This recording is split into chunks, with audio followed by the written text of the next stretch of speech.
Good morning, ladies and gentlemen. I'm meadsy69. Welcome back to the channel. So in today's video, we are going to look at 5 tanks. We're going to have a look at 5 tanks that I considered to be OP back in the day, but is just no longer OP. They are just standard tanks now.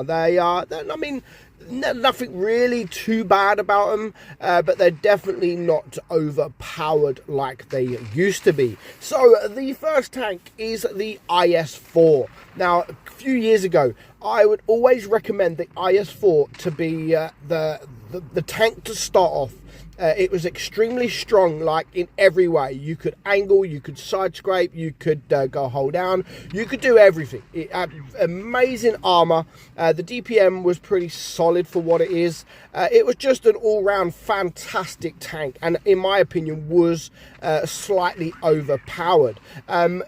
Go back in the day, go back on the videos. I would always recommend the IS-4 for your first line to grind, because it was insane. It really was insane. And the best thing about it is you could make mistakes with the tank. Like, you could go and make mistakes, and you would be able to make mistakes on the tank and still get away with it, which is why I've always said the IS-4 was just insane. Nowadays, obviously, it's not as good now. People know how to deal with the tank more. It's just doesn't feel like the same tank. There's nothing too wrong with it, but it just doesn't feel like the same tank. And it's definitely nowadays not overpowered.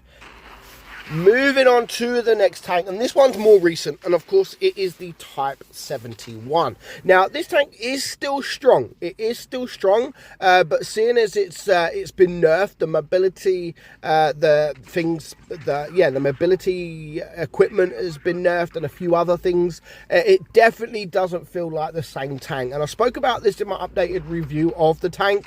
The armor profile is still there, and you can still get some bounces, which you're going to see in this game. We're going to bounce quite a bit, but considering the mobility equipment has been nerfed, it really isn't the same tank, so much that I don't even run it with that mobility equipment anymore. I run it with the extra gun depression, because I just think it's better with that than it is with the mobility now. But that is my personal preference. You know, like, some people might still want to run it with the equipment with the extra mobility, but I just feel that it's better using it with the 9 degrees of gun depression, the extra 3 degrees of gun depression rather than the 6. It's still a strong tank. As I've said, the armor profile is still strong. You can still get the bounces, but yeah, you can really tell the difference with the mobility. And I wouldn't say that the tank is no longer OP. I would still say it's strong. I would definitely say it is still strong, but it's definitely not OP. Not as much as it used to be back in the day. Back in the day, this was like one of the most broken tanks in the game. Well, not even back in the day, like back a few updates ago.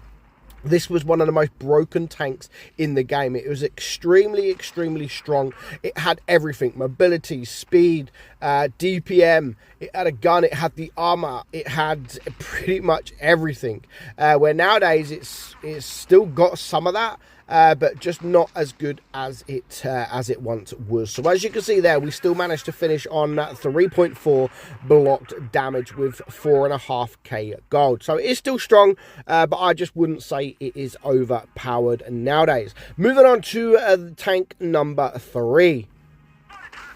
Now, tank number 3 is the VK100. Now, again, this tank now isn't that special. It isn't that special. It's a big tank, got a lot of hit points. It's got a big gun.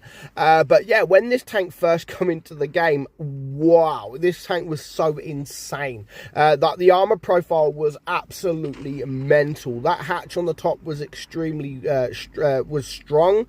But then after a few updates, Wargaming did nerf the armor on the hatch, and yeah, that was the biggest thing with this. Like, there was hardly no weak points. There was the lower plate, but if you hide the lower plate, that really was it. You could not penetrate it, unless of course you turn the turret, because this is the kind of tank, if you turn the turret, then because of the angled or the shape of the turret, it then becomes weak. But with this, before, you used to just be able to look straight and no one would be able to penetrate you. Obviously, Wargaming nerfed it. It did deserve a nerf, I do admit. And ever since that nerf, it is quite an easy tank to deal with. Of course, it still has the hit points. It still has a big gun, but it just doesn't have that armor profile that made this tank insane, because that is the only really thing that made this tank extremely overpowered. So overpowered that when this tank first come into the game,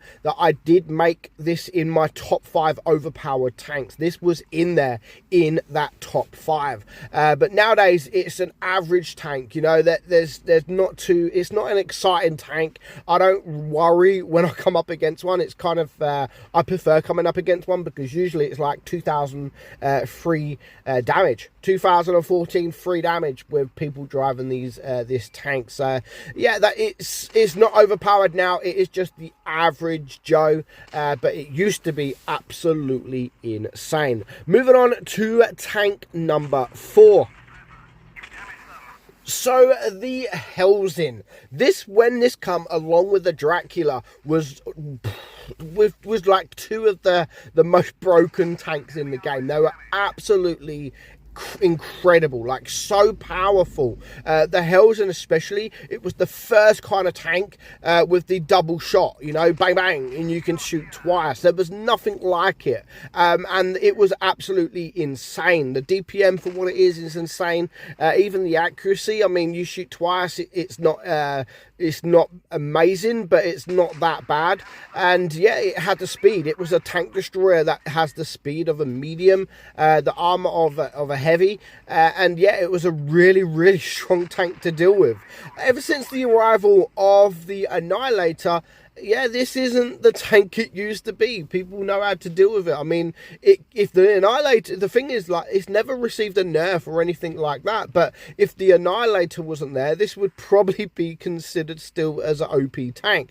But now, looking at this compared to the Annihilator, yeah, this has nothing on the Annihilator. It really doesn't. The Annihilator has 3 shells. All 3 shells stays pretty much the same accuracy, where this, you shoot once, then the accuracy is a little bit off, but not too much.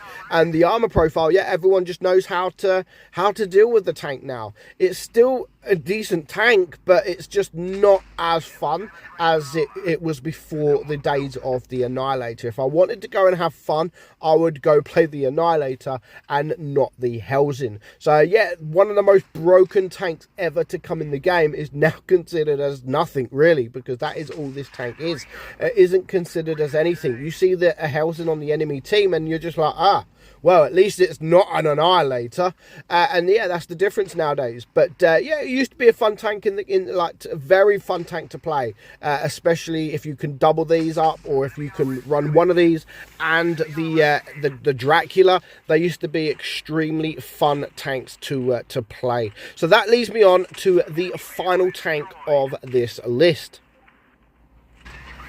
So the final tank is the IS-6. Now, a lot of you guys won't understand just how strong the IS-6 used to be back in the day. When we had +2, -2 matchmaking, you would come up against tier 6s in this thing, but you would only ever see a tier higher. Because it had the preferential matchmaking, it only had +1, -2 matchmaking. So you would see tier 9s, and you'd also see tier 6s, but you would never see tier 10s.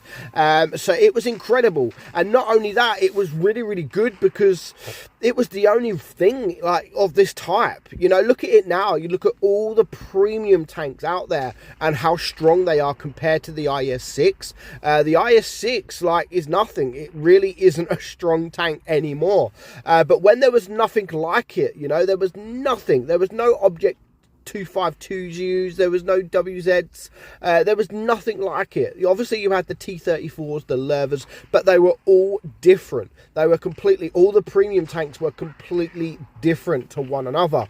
And considering this one had the preferential matchmaking, you run 2 of these, you will always see tier 9s, but you would never see tier 10s, and you will always come up against tier 6s. So this tank against tier 6s, of course, was a mega strong tank, and the fact that it would only see the 1 tier higher just made it even stronger. But it's been power crept. Of course, it has been completely power crept. Not the same tank as it used to be, but it used to be one of the most fun tanks to play, especially in a platoon back in the day. So let me know what tanks you think were once overpowered but are just normal standard tanks nowadays. Let me know in the comments below. But for now, I hope you enjoyed today's video. I'm meadsy69, and I'll catch you all soon. Bye bye.